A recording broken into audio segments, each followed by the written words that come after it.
Welcome to the Read Along, a mini book club for your ears. I'm your host, Scott. I'm your other host, Anita. And join us on a journey through a good book, one chapter at a time.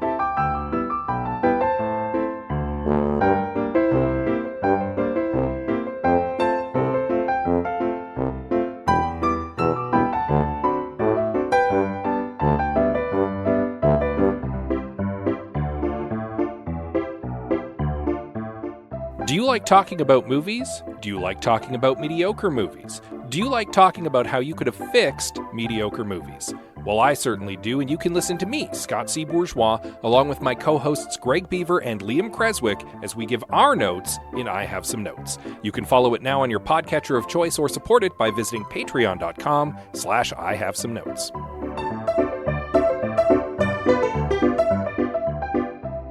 Another week, another sickness. Except it's me.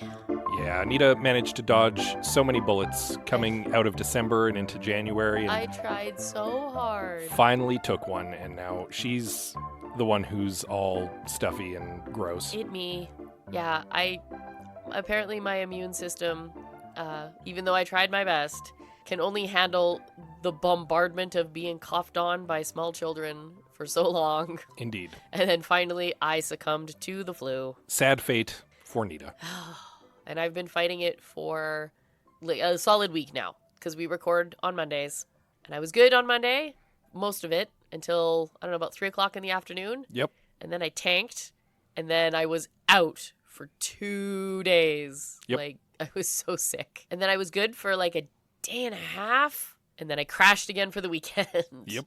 And here I am, sounding rough, but I'm at least upright and like a semi-functional adult. And capable of reading a chapter. Yes. I Yeah. had the mental capacity to read a chapter of a book. Because new book alert. Yay, new book alert. If you're joining us for the first time, welcome. If you're not joining us for the first time, also welcome. Just a different welcome. Different. Yeah. Familiar welcome.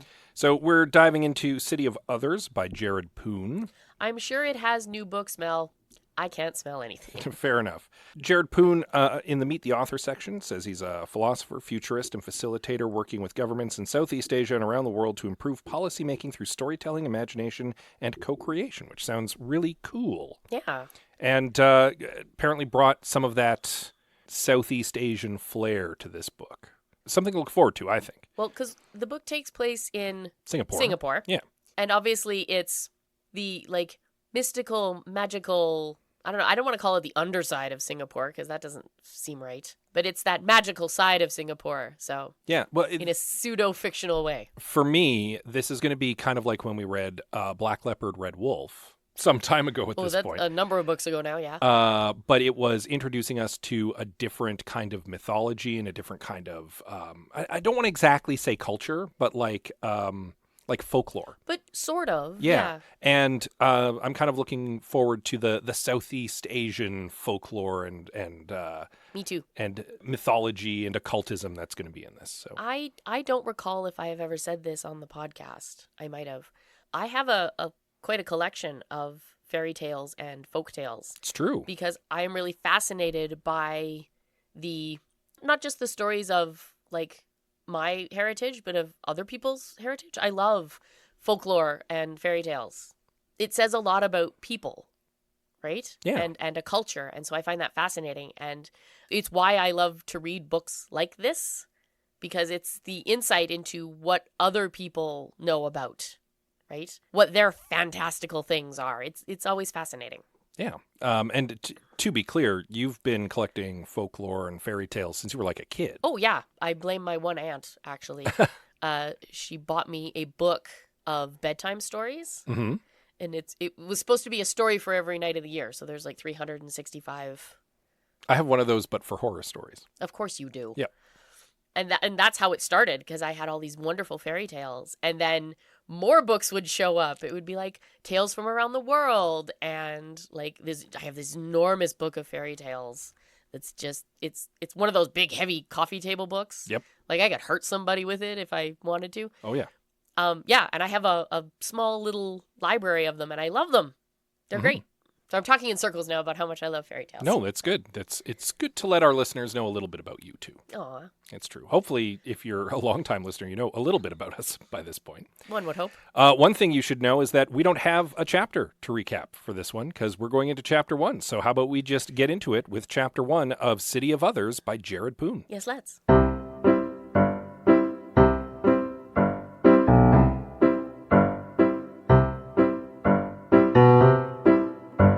So we're introduced to Ben. Yes.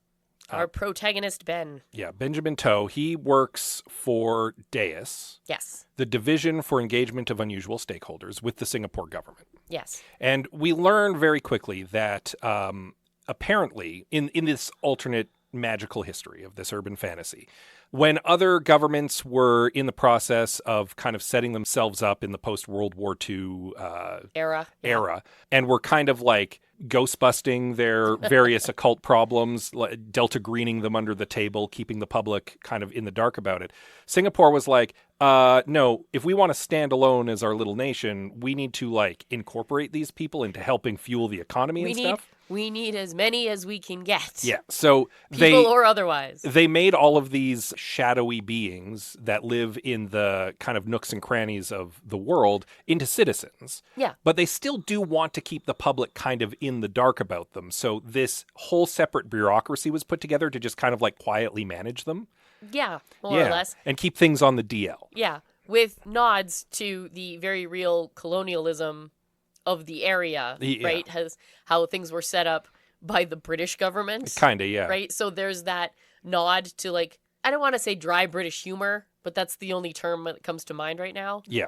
Right? Like their department is called DAEUS, you know? Yeah. Yeah. Just nod to that. So we're having a very fictional story set in a very real world place. Yes, and a very fictional story about very real-world bureaucracy. Yeah. Because over the course of this introductory chapter, Benjamin's day gets promptly derailed from all of the meetings and groups and team orientations and emails that he's supposed to be dealing with. Because he doesn't have time to deal with his paperwork because part of his job is rolling up his sleeves and doing real actual work. Yeah, he's a field agent. Yeah. Like the day literally starts with him dealing with undead ducklings.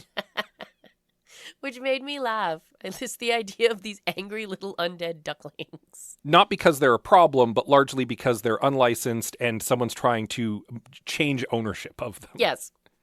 So this is an old friend of Ben's. Yeah, sing. They apparently go back. There's history here that's kind of glazed over a little bit. But like strongly hinted at. Yeah. And in the way that you're like, this is coming back. Yeah, this is coming back. Well, especially because one of the reasons why Singh was looking to shift ownership of these undead ducklings, apparently he dabbles in some like unlicensed necromancy, working at his funeral parlor and making good money.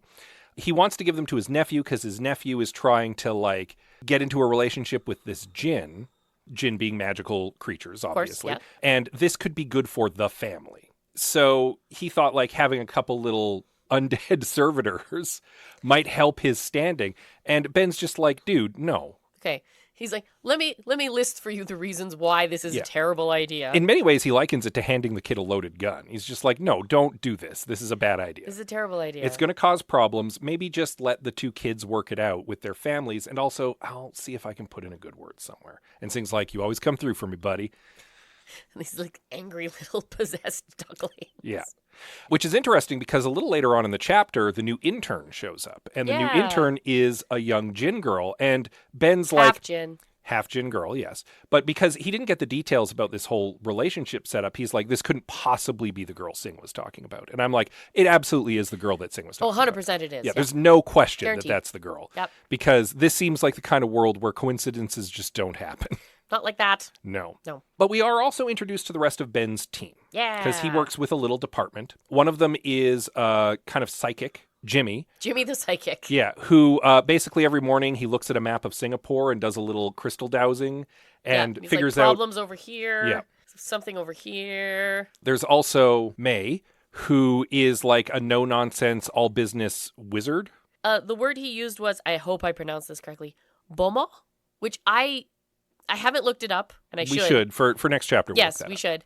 But I sort of equated it to like a witch. A witch or a wizard of Yeah. some kind. A Yeah. spell slinger of some kind. Yeah, she knows magic. She's older than she looks.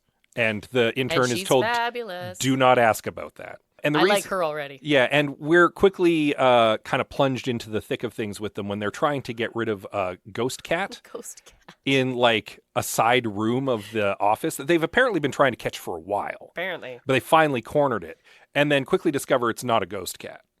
It looks like a ghost cat, but it doesn't get exercised like a ghost. There's this gorgeous bit of humor where May is trying to exorcise this cat. Fails. The cat steals her scarf and disappears. There's a scarved cat on the cover, Yes. I'll point out. I was like, that is a thing. I have a feeling this is going to be a running gag, this stupid cat. It's Chekhov's cat. Yeah, exactly. Okay. Where Ben's like, yeah, that's definitely a ghost. And then May is immediately, that is not a ghost because this didn't work. This always works. I'm like, oh, this is going to be fun. Yeah, so we've been introduced to kind of the core members of the team. And already there's kind of a problem being set up because Ben was informed. He doesn't have time for it today at this point. Like his day He is doesn't have time shot. for anything at this point. But Jimmy did mention this morning that he detected something in one of the suburbs of Singapore and it seemed quote unquote ghosty. Yeah. And that's all he got. Yep, so it's Ben's like, ghosty. you know what? I'm going to deal with this tomorrow. And that's kind of where the chapter ends. I related very hard to this whole, like, one of those days where you're not going to get to all your emails and everything that comes in is top priority and everything's a mess. And then you get distracted by something else that's, yeah. And then something important happens, but you don't have time for it. And so it becomes tomorrow's problem. Yes, exactly. At one Except point- there's always a tomorrow's problem. At one point, he says he sets aside his headache. Like, he doesn't even have time to deal with his headache right now. It's just, nope, that's being filed away for later. Yeah, one Like- of those, if I skip lunch and no one talks to me, I should be able to get, like, X, Y, and Z done. Yeah, I might be able to finish my paperwork from last week's thing. Yeah, exactly. Yeah. I work for a nonprofit company, and it's not every day, but I have had this day. Yeah. Working in the bureaucracy. Yep, just this underfunded office, right, Where you're expected supplies to... are kind of sporadic. Yeah. And you're expected to get things done, but there's never enough time, enough resources, or enough manpower to do it. Exactly. And the higher-ups aren't aware of that because there's a gatekeeper somewhere in between, in the middle management, who's keeping them from knowing that there's any problems. Her name is Rebecca. Yeah. Yeah. We're gonna get to know her, I'm sure, too. pretty sure. We haven't met her yet, but we know about her. Yeah. I'm going to just name drop another series. If you want another good kind of occult mystery that's mired in bureaucracy, there's a great series by Charles Stross called The Laundry Files, which is this but in Britain and also dealing mostly with like Lovecraftian horrors, but also trying to keep the public from being aware of it through this underground organization that's mired in bureaucracy. It's also a pretty good read, worth checking out. And I'm getting some of the vibes of that from here. And I mean that in the best possible way. Okay, good. I'm not saying that Jared Poon is by any means being derivative. I'm picking up a similar thread, and I like it. So, but I like a good occult mystery. Yeah, I know you do. Don't really have much more to say. This is the first chapter. We're just getting to know stuff. There's not a lot to kind of sink our teeth into yet. Our new intern, Fiza, is our Jinn, right? Yep. She's absolutely 100% our audience surrogate for a the way. first few chapters, I'm sure. I feel like Ben is also our audience surrogate a little bit. Number one, we're not in Fiza's shoes. We're in Ben's shoes. It's true. He's our protagonist. We're following him. Number two, she is an excuse for them to explain how everything works. Yep. But Ben also gets to be our point of view for some of the weirdness. And she counts as part of the weirdness because she's half Jinn. It's true. So, she's got fun pink hair. Yeah. I like her a lot already. There you go. She's very upset about the cat. She was upset about the cat being exorcised. She was actually pretty keen on a ghost cat. Yeah. She was going off about ghost kittens, and I'm like, oh, no. Don't do that to yourself. But with that said, we'll cut it there for now. Yeah. Well, because we haven't really gone very far into our story yet. Yeah. So So we'll want to read up on chapter 2 in time for next week. In the meantime, of course, as always, you can give us a little rating and a review on your podcatcher of choice. Oh, yes, please. We like those. Yeah, we also like to hear from you via social media. Oh, by all means. You can find us on Facebook, Instagram, Goodreads, and Blue Sky. We are at the Read Along for most of them. Yeah, you can also send us an email. Oh, yes, please. You can reach us at thereadalong@gmail.com. With that said, as always, we love you very much, and we'll see you next time. I'll do my best to be healthy and sound normal by next time.